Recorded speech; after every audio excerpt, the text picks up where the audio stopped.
प्रथम पाठ भूगोल समकालीन भारत संसाधन एवं विकास का 20वां प्रश्न है। वे अनवीकरणीय योग्य संसाधन जो पुनः प्रयोग में लाए जा सकते हैं क्या कहलाते हैं?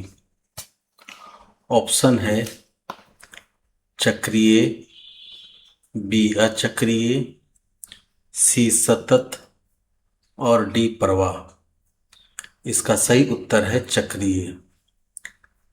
जीवाश्म ईंधन किस प्रकार के अनवीकरण योग्य संसाधन है? चक्रीय, बी अचक्रीय, सी सतत और डी पुनः पूर्ति योग्य। इसका सही उत्तर है बी अचक्रीय। प्रश्न संख्या 22। निम्नलिखित में से कौन सा संसाधन एक बार के प्रयोग के साथ ही खत्म हो जाता है?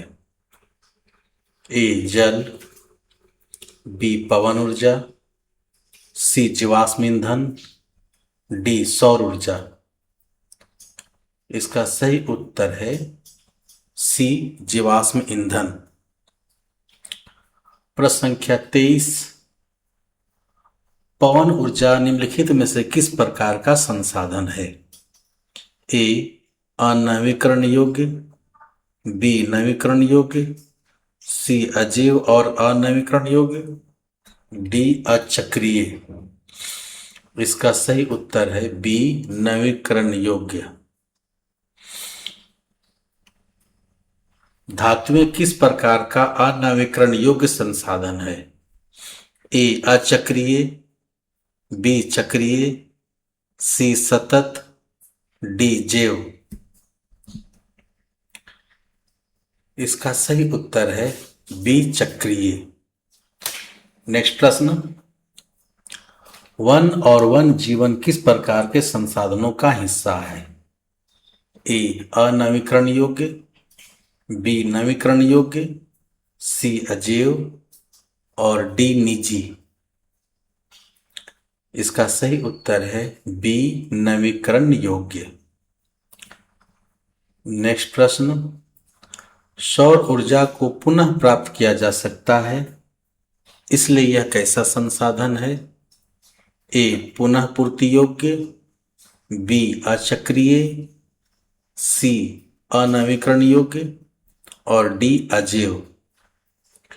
इसका सही उत्तर है ए पुनः पूर्ति योग्य, जिसे हम नवीकरण योग्य संसाधन भी कहते हैं। नेक्स्ट प्रश्न। जीवाश्म ईंधन को पुनः निर्मित क्यों नहीं किया जा सकता? ए क्योंकि ये अचक्रीय है और बनने में लाखों वर्ष लेते हैं, बी क्योंकि ये पानी में घुल जाते हैं, सी क्योंकि ये केवल धातुओं से बनते हैं, डी इनमें से कोई नहीं। इसका सही उत्तर है ए क्योंकि ये अचक्रीय हैं और बनने में लाखों वर्ष लेते हैं। नेक्स्ट प्रश्न देखते हैं कि नवीकरण योग्य संसाधनों की श्रेणी में कौन शामिल नहीं है? ए सौर ऊर्जा, बी पवन ऊर्जा, सी जल और डी कोयला। इसका सही उत्तर है कोयला। अनवीकरण योग्य संसाधन की श्रेणी में कौन शामिल है?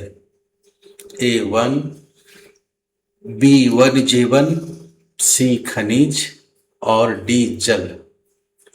इसका सही उत्तर है सी खनिज। प्रवाह संसाधन का उदाहरण निम्नलिखित में से क्या हो सकता है? ए जल या पवन ऊर्जा, बी कोयला, सी तांबा, डी लोहा। इसका सही उत्तर है ए जल पवन ऊर्जा। नेक्स्ट प्रश्न देखते हैं। स्वामित्व के आधार पर संसाधनों का वर्गीकरण किस आधार पर किया जाता है? ए उपलब्धता, बी अधिकार मालिकाना हक, सी निर्माण प्रक्रिया और डी उपयोग की सीमा। इसका सही उत्तर है बी अधिकार मालिकाना हक। नेक्स्ट प्रश्न, जो संसाधन निजी व्यक्तियों के स्वामित्व में होते हैं उन्हें क्या कहते हैं? ए सामुदायिक संसाधन, बी व्यक्तिगत संसाधन, सी राष्ट्रीय संसाधन और डी अंतर्राष्ट्रीय संसाधन। इसका सही उत्तर है बी व्यक्तिगत संसाधन। नेक्स्ट प्रश्न, गांव में किसानों को भूमि किसके बदले आवंटित की जाती है?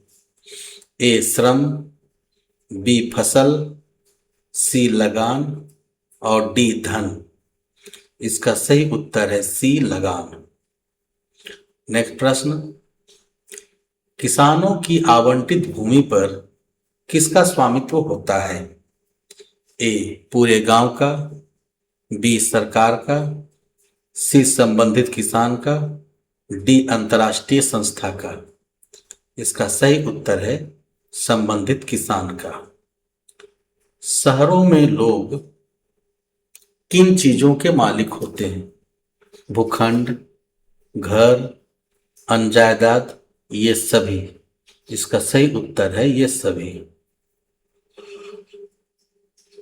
बाग, चारागाह, तालाब और कुएं का जल किस प्रकार के संसाधन के उदाहरण हो सकते हैं?